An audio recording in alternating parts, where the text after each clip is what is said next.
जयपुर। आज हम इस आर्टिकल में आपको एक ऐसी कहानी सुनाने जा रहे हैं जिसे सुनकर आपकी शादीशुदा जिंदगी बदल जाएगी। बता दें कि एक पति ने पत्नी को किसी बात पर 3 थप्पड़ जड़ दिए। पत्नी ने इसके जवाब में अपना सैंडल पति की तरफ फेंका। सैंडल का एक सिरा पति के सिर को छूता हुआ निकल गया। मामला रफा दफा हो भी जाता, लेकिन पति ने इसे अपनी तौहीन समझी। रिश्तेदारों ने मामला और पेचीदा बना दिया। न सिर्फ पेचीदा बल्कि संगीन। सब रिश्तेदारों ने इसे खानदान की नाक कटना कहा। यह भी कहा कि पति को सैंडल मारने वाली औरत न वफादार होती है न पतिव्रता। लड़के ने लड़की के बारे में और लड़की ने लड़के के बारे में कई असुविधाजनक बातें कही। मुकदमा दर्ज कराया गया। पति ने पत्नी की चरित्रहीनता का तो पत्नी ने दहेज उत्पीड़नता का मामला दर्ज कराया। 6 साल तक शादीशुदा जीवन बिताने और एक बच्ची के माता पिता होने के बाद आज दोनों में तलाक हो गया। पति पत्नी के हाथ में तलाक के कागजों की प्रति थी। दोनों चुप थे, दोनों शांत, दोनों निर्विकार। मुकदमा 2 साल तक चला था। अंत में वही हुआ जो सब चाहते थे, यानी तलाक। यह महज इत्तेफाक ही था कि दोनों पक्षों के रिश्तेदार एक ही स्टॉल पर बैठे कोल्ड ड्रिंक लिया। यह भी महज इत्तेफाक ही था कि तलाकशुदा पति पत्नी एक ही मेज के आमने सामने जा बैठे।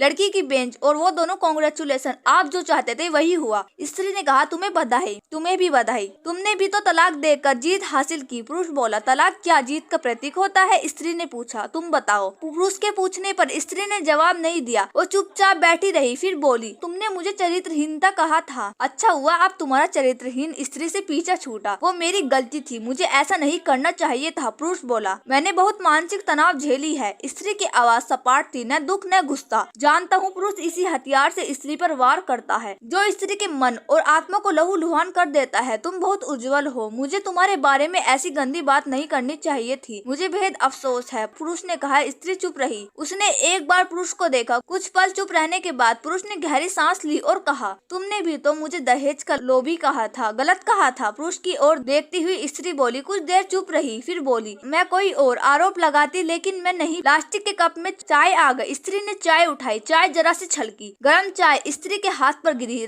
ऋषि की आवाज निकली। पुरुष के गले में उसी क्षण ओहो की आवाज निकली। स्त्री ने पुरुष को देखा। पुरुष स्त्री को देखे जा रहा था। तुम्हारा कमर दर्द कैसा है? ऐसा ही है, कभी वेवलोन तो कभी कॉम्बिफ्लैम। स्त्री ने बात खत्म करनी चाहिए। तुम एक्सरसाइज भी तो नहीं करती, पुरुष ने कहा।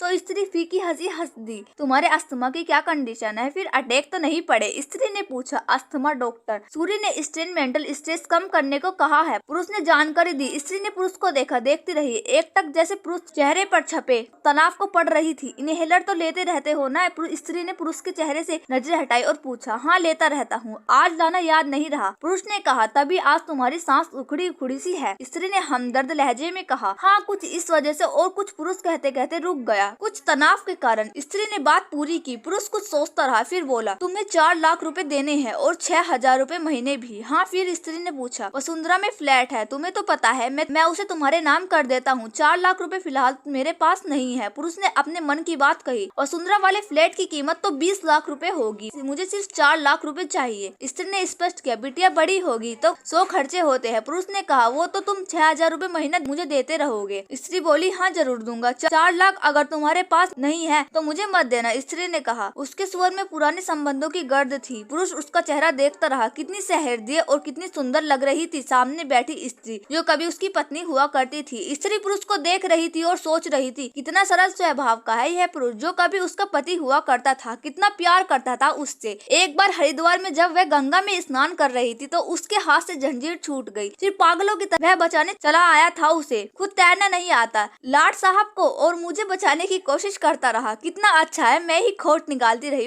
एक टक स्त्री को देख रहा था और सोच रहा था, कितना ध्यान रखती थी। स्टीम के लिए पानी उबालकर जग में डाल देती थी। उसके लिए हमेशा इनहेलर खरीद कर लाती। सेरेटाइट आक्यूहेलर बहुत महंगा था। हर महीने कंजूसी करती, पैसे बचाती और आक्यूहेलर खरीद लाती। दूसरों की बीमारी की कौन परवाह करता है? ये करती थी परवाह। कभी जाहिर भी नहीं होने देती थी। कितनी संवेदना थी इसमें। मैं अपनी मर्दानगी के नशे में रहा। काश जो मैं इसके जज्बे को समझ पाता। दोनों चुप थे, बेहद चुप। दुनिया भर की आवाजों से मुक्त होकर खामोश दोनों भीगी आंखों से एक दूसरे को देखते रहे। मुझे एक बात कहनी है, उसकी आवाज में झिझक थी। कहो। स्त्री ने सजल आंखों से उसे देखा। डरता हूँ, पुरुष ने कहा। डरो मत, हो सकता है तुम्हारी बात मेरे मन की बात हो। स्त्री ने कहा। तुम बहुत याद आती रही। पुरुष बोला। तुम भी। स्त्री ने कहा। मैं तुम्हें अब भी प्रेम करता हूँ। मैं भी। स्त्री ने कहा। दोनों की आंखें कुछ ज्यादा ही सजल हो गई थी। दोनों की आवाज जज्बाती और चेहरे मासूम। क्या हम दोनों जीवन का नया मोड़ नहीं दे सकते? पुरुष ने पूछा। कौन सा मोड़? हम फिर से साथ साथ रहने लगे, एक साथ पति पत्नी बनकर, बहुत बहुत अच्छे दोस्त बनकर। ये पेपर? स्त्री ने पूछा। फाड़ देते हैं, पुरुष ने कहा और अपने हाथ से तलाक के कागजात फाड़ दिए। फिर स्त्री ने भी वही किया। दोनों उठ खड़े हुए, एक दूसरे के हाथ में हाथ डालकर मुस्कुराए। दोनों पक्षों के रिश्तेदार हैरान परेशान। दोनों पति पत्नी हाथ में हाथ डालकर घर की तरफ चले गए। घर जो सिर्फ पति पत्नी का था। पति पत्नी में प्यार और तकरार एक ही सिक्के के दो पहलू है। जरा सी बात पर कोई ऐसा फैसला न ले कि आपको जिंदगी अफसोस हो। दोस्तों, इस छोटी सी कहानी से आपको क्या शिक्षा मिलती है हमें कमेंट में जरूर बताएं और ऐसी इंटरेस्टिंग कहानियों के लिए चैनल को सब्सक्राइब करना ना भूलें। Thank you.